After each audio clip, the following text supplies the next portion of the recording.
Hi class.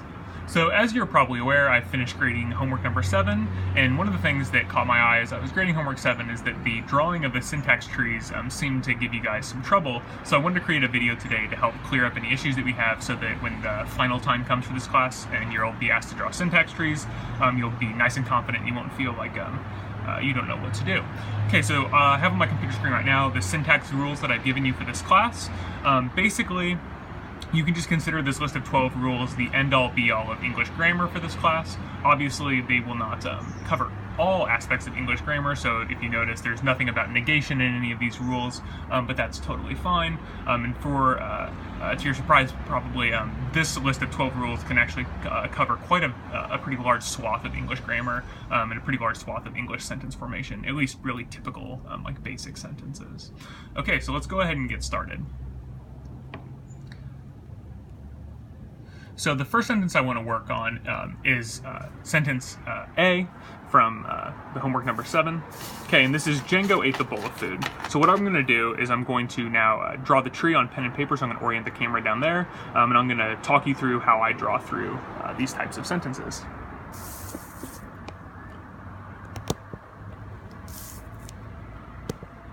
Okay. So the first step when drawing a tree for a sentence would be to write the sentence out and assign parts of speech. So Django ate the bowl of food.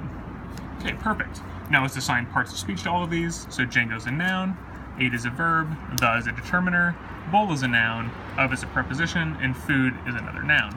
Okay, so in this class, the top 2 rules on the sheet specify how sentences can be formed. So in this class you'll have 2 options. It says that either sentences are made of noun phrases with optional auxiliary verbs following them in a verb phrase, or you have an auxiliary verb at the beginning and then a noun phrase and a verb phrase. So you're already going to be off to a pretty good start because we don't have any auxiliary verbs here to just start the structure like this. S, NP, VP. And this conforms to what the rule says. It says that sentences need to have noun phrases and verb phrases to comprise them, so we're already off to a nice start. Okay, so let's now start plugging the words in. So the first NP under S is where the subject goes, and our subject of this sentence is Django. And according to our rules, we're allowed to create noun phrases just by taking bare nouns and pumping them up to full NPs. Okay, so then the whole rest of the sentence, ate the bowl of food, is going to be all contained under this single VP node. Okay?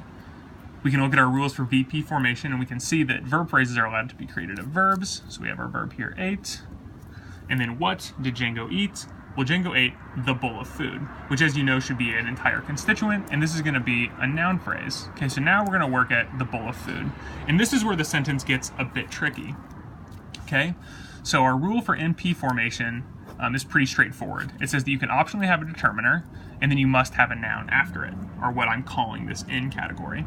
So D here is our determiner the, so we'll go ahead and put the here. And so bowl of food is going to be some type of like complex big noun here, okay?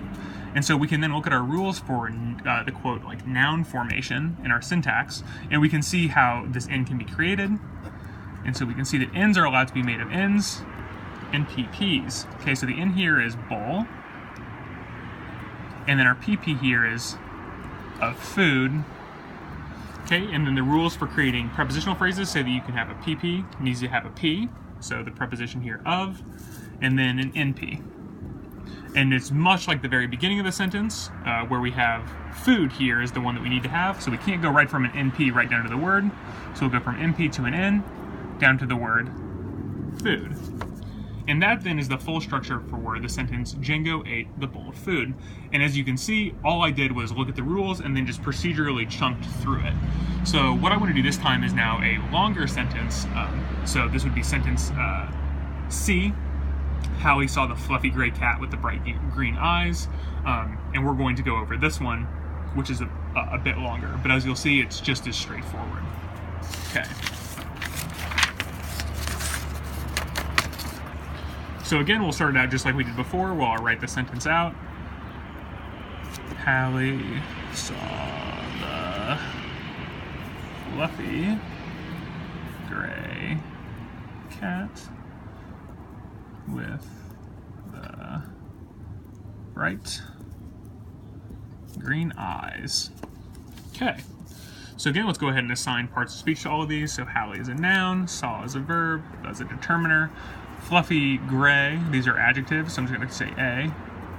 Cat is a noun, with is a preposition, the is a determiner, bright and green are two other adjectives, and then eyes is a noun. Okay, so just like in the sentence, Django ate the bowl of food, we can go ahead and start, because I didn't notice any auxiliary verbs, and I can branch this down right into S, NP, and VP. Okay, again, our subject here is just Hallie, so we'll just go down to N, and we'll have Hallie. Okay, now we have saw the fluffy gray cat with the bright green eyes. They'll all be contained with under this single VP node. Okay, so much like before, this VP branches with a V, the verb here, saw. And what did Hallie see? Well, Hallie's going to see this giant complex noun phrase, the fluffy gray cat with the bright green eyes. And you'll notice that I can just say, maybe more succinctly, I could just say Hallie saw the cat, Hallie saw it. So this whole piece of structure is going to have to be contained under a single node, an NP, okay? Just like before, we have a determiner, so we can do the determiner, and we know that the whole rest of this must be branched under some type of big N. So the determiner here is the, Hallie saw the fluffy gray cat with the bright green eyes. So the trick in this one is that you're gonna have lots and lots of embedding here. Okay, so fluffy gray cat, okay? One of the rules for noun formation says that you can have adjectives coming before their nouns. So let's just go ahead and build this in a couple times. So here's an adjective. So we'll say that's fluffy. Another adjective, gray, and then in here.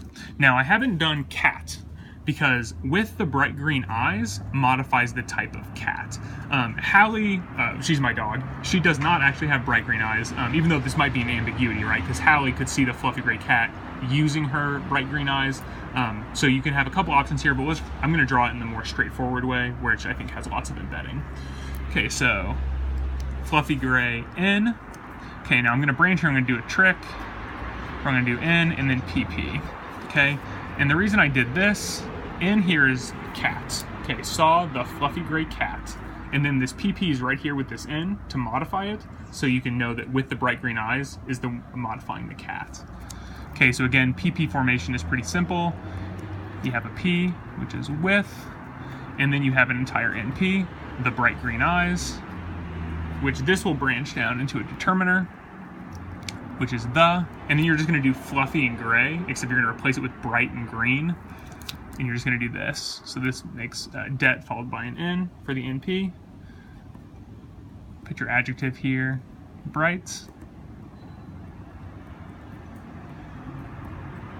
Another adjective here, green, and then your final N here, eyes. And so the sentence is long, but the structure ends up being actually pretty straightforward and pretty much not that spectacular. Lots of branching in two, so lots of binary branching, and lots of just moving down a line. So I think what could really help you guys out is whenever you're doing your sentences to always assign parts of speech to the words, and then begin definitely with this S, NP, VP, or S, NP, aux, VP, or aux, NP, VP. Structure at the beginning that'll always set you off on the right foot. All right, I really hope this video helps, guys. Thanks. Bye.